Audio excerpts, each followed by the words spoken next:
I think a lot of people love that feeling when you open the door in the morning to new snowfall. But what would you think if you saw a strange and unusual footprint?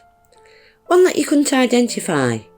Well, that's what happened in Devon in the United Kingdom in the 1800s. Sit back and enjoy the legend of the Devil's Footprints. In the small hours of February the 8th in 1855, in southern Devon, a county in southwestern England, heavy snow fell throughout the night. As the locals woke in the morning and ventured outside, it wasn't the heavy blanket of snow that held their attention. There, in the snow, for all to see, were some very strange footprints that went on for miles and miles. The extent of the footprints may have been exaggerated at the time, and they may have been the result of a freak atmospheric weather condition, but in truth, the footprints, if that's what they were, still remain a complete mystery.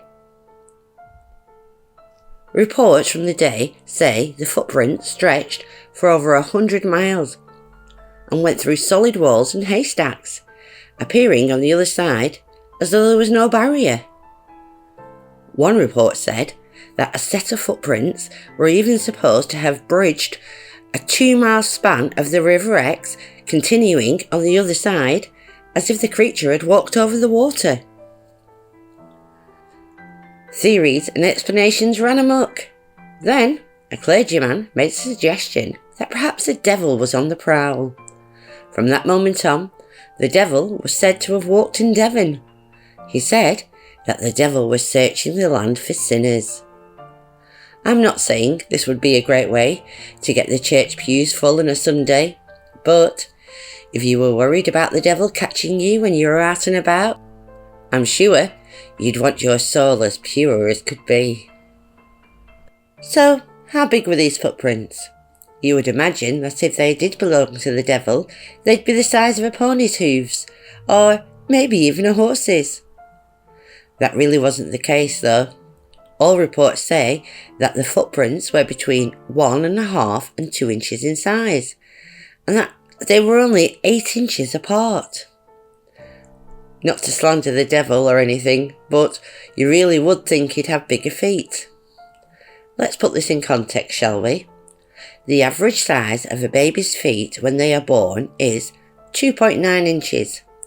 That's just a little bit bigger than the supposed devil's footprints. The devil isn't looking all that scary now, is he? No photographs exist, but there are some detailed drawings of what the footprints look like. Basically, horseshoes. Now, you've all seen snow before, and can you imagine what a 1.5 inch long footprint would look like in several inches of newly fallen snow? Would it really be detailed enough to get a clear horseshoe drawing? Of course not. One explanation at the time was that maybe it was a field mouse. In deeper snow, they tend to hop, and the print they leave is in the shape of a V. It's not a big stretch to think it's the shape of a horseshoe. Now, the problem is with these legends is that all the reports can vary to a great degree. Some accounts describe it as heavy snowfall, and while others say it was a light snowfall. Now, it does get quite cold in Devon, and they definitely do get snow, but it's seldom more than a few inches, and it certainly doesn't last throughout the whole winter. Don't get me wrong, it could have covered around 100 miles, but it's unlikely that it all happened that night.